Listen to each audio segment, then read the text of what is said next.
Umayang adlaw, kanilang tanan, magandang gabi sa inyong lahat. Unahin ko po muna ang aking mga pagpapasalamat. Una po, ang pagpapasalamat ko sa ating mga kababayan dito po sa Buskalan sa inyong pagtanggap sa amin dito.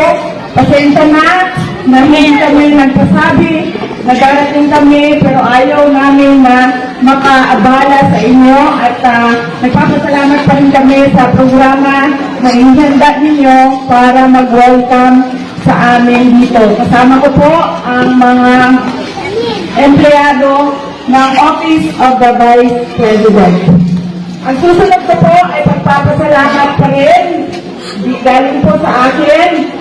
Nagpapasalamat po ako sa kampanya ninyo, sa tulong ninyo, sa suporta ninyo at sa boto ninyo para sa akin noong halalan ng taong 2022. Maraming salamat po sa inyong lahat.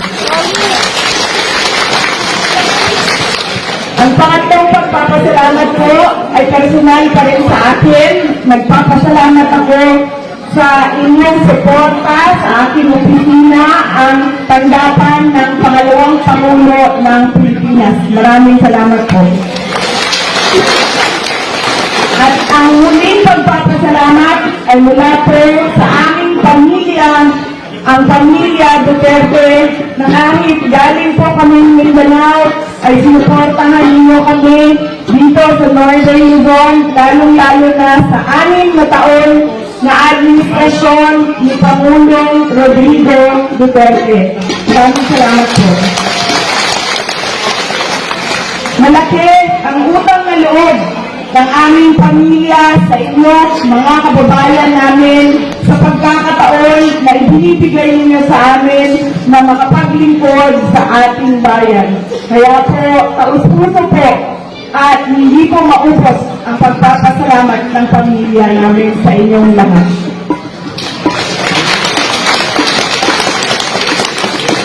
Noong nakaraang linggo ay nabigyan po kami ng pagkakataon dahil kami ay nakatanggap ng invitasyon na bumisita sa mga malalayong lugar doon sa Bicol Region o Region 5. Ngayon namang linggo na ito ay nagpapasalamat kami sa Diyos dahil nabigyan kami ng pagkakataon na bumisita dito sa inyo sa Buskalan, Kalinga.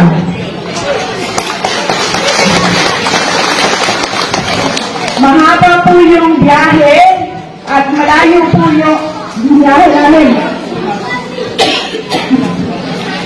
Hapon po, galing kami sa San Juan ng Damulong, tapos ang biyahe kami papunta sa Isabela.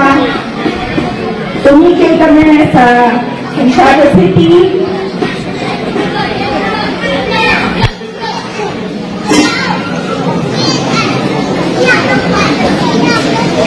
Tumigil kami sa Santiago City, Isabela, at binisita namin yung mga kaibigan namin doon sa Isabela na tumutulong at kaibigan ng pamilya namin at kaibigan ng opisina ng Vice President. Pagkaba, pitong oras po yung biyahe namin mula Mandaluyong papuntang Santiago City. Doon na po kami natulog at kaninang umaga, maaga kami umalis sa Santiago City, Isabela, papunta dito sa inyo sa Buskalan. Dumating po kami, umalis kami sa Santiago City ng alas 5 ng umaga, dumating kami dito sa inyo alas 12 ng tanghali, 12 noon. At sobrang masaya ako dahil napakabait at tinanggap kami ng mga tiga-Buskalan. Masaya ako dahil nakita ko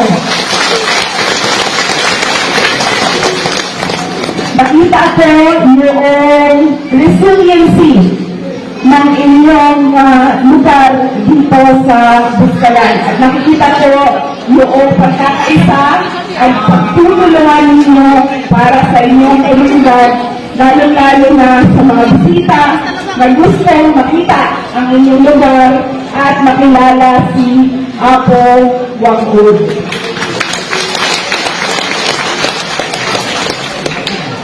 Alam, noong bago kami umalis sa Manila, nagpaalam ako sa nanay ko.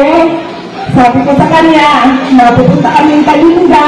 Tinanong niya ako, bakit ka pupunta doon? Sabi ko, mag-ano lang ako i-introduce ko lang yung sarili ko kaya Apo Wangud at sa komunidad doon. At sinabi ng nanay ko, sabi niya, kilala ko si Apo Wangud, wag mo nang dagdagan ang mga tato mo. Yan ang sinabi ng nanay ko. So, ilang beses na sinabi, noong nagpaalam ako, noong pag ilang mga araw, nangamusta siya sa akin, inulit na naman niya, sabi niya, huwag ka na magpatato. Kaninang umaga, sabi ko nga, nandito na kami sa Nagtalinga. Ang sagot lang niya sa akin, huwag ka magpatato. Pero kanina, hindi ako nakapila para magpatato. Sinusuportahan ko lang yung mga kasamahan namin na gusto magpatato. Dahil nga, ayaw ko na hindi sundin ang sinasabi o utos ng nanay ko. Pero noon, nakatatlong beses na si Apo Wangud na halika, kailangan mo magpatato. Sabi ko sa kanya noong una, sabi ko, pasensya na. Sabi ng mama ko, huwag na daw dagdagan yung mga tato ko. Tapos, ulit naman siya, halika. Sabi ko, magpaalam muna ako. Magpaalam muna ako sa nanay ko. Yung pangatlo, sabi niya, halika. Sabi niya, itago lang natin para hindi makita ng nanay mo. Sa pang-apat, hindi na ako nakahindi dahil ang isang senior citizen na mismo ang apat na beses na nagsabi na tatuan kita. Kaya masaya din ako dahil meron din ako tulad ninyong lahat na tato ni Apo Wangud. Maraming salamat po, Apo. At ang huling mensahe ko para sa inyong lahat ay mensahe ng edukasyon. Lahat po ng mga tiga dito sa Puskalan, gusto kong maintindihan ninyo na napakahalaga ng edukasyon sa buhay ng mga anak ninyo. Kami po doon sa Davao City.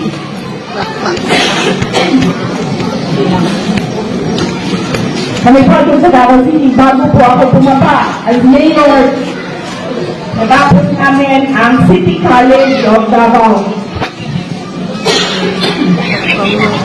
70% or 80% ng aming mga estudyante sa City College of Davao ay membro ng iba't ibang indigenous tribes ng Davao City. Kaya masaya kami dahil nabibigyan ng opportunity yung mga IPs na makapagtapos ng college sa loob ng City College of Davao City na pagmamayari ng local government unit ng Davao City. Sinigurado ko na bago ako bumaba doon sa pagka-mayor ng Davao City ay natapos namin ang college, ang paaralan para masiguro yung kinakatasan ng aming mga Davaoeños na miyembro ng IP. Yan din ang gusto ko maintindihan ng mga magulang dito sa inyong komunidad na napakahalaga ang edukasyon sa buhay ng inyong mga anak. Dahil ito ang magpapabago ng buhay nila. Meron po akong example na pinasimple ko ang explanation o halimbawa para maintindihan ng mga bata kung bakit mahalaga ang edukasyon sa buhay nila. Kunwari ay, itong programa natin ngayong hapon na ito ay graduation natin lahat. Ito po ang ating mga honors, valedictorian, salutatorian, ang ating third honors. Lahat po tayo gagraduate ng nursing. Graduate tayo lahat ng nursing. Nakapagtapos tayo ng nursing. Meron tayong isang classmate na galing sa may kaya na pamilya. Yung kanilang pamilya, may hardware, may pharmacy, may grocery, may piggery, walang problema ang pera. Pasok lang ng pasok sa negosyo ang pera. Ang anak nila, walang problema. Bayad ang tuition, may kinakain araw-araw, meron siyang mga gamit sa paaralan na kailangan niya. Meron tayong isang classmate galing sa pamilya na naghihirap. Ang kanyang tuition, inuutang ng mga magulang niya para mabayaran. Ang kanyang pagkain, minsan meron, minsan walang kain, pumapasok sa paaralan. Walang gamit, walang libro, nanghihiram lang sa mga classmates ng gamit sa paaralan at mga libro. Pero, sa araw na ito, ng graduation natin ng nursing, walang mayaman, walang mahirap. Bakit? Dahil pareho tayong lahat dito nakapagtapos ng nursing. Ibig sabihin, kung yung nakapagtapos na galing sa mahirap na pamilya, ay pareho na ang oportunidad niya na makapagtrabaho bilang nurse sa isang graduate na galing sa mahirap na pamilya. Pareho na silang pwede mag-apply sa hospital, pareho na silang pwede maging nurse. Wala nang mayaman, wala nang mahirap. Pareho na sila. Kaya napakahalaga na maintindihan yun ng ating mga anak. Yan ang magsabago sa buhay. Ulitin ko, masaya ako na nakasama ko kayo ngayong gabi, kayong lahat ngayong gabi dito sa Biskalan at nagpapasalamat ako sa pagtanggap ninyo dito sa amin. Magandang gabi, maraming salamat sa inyong lahat.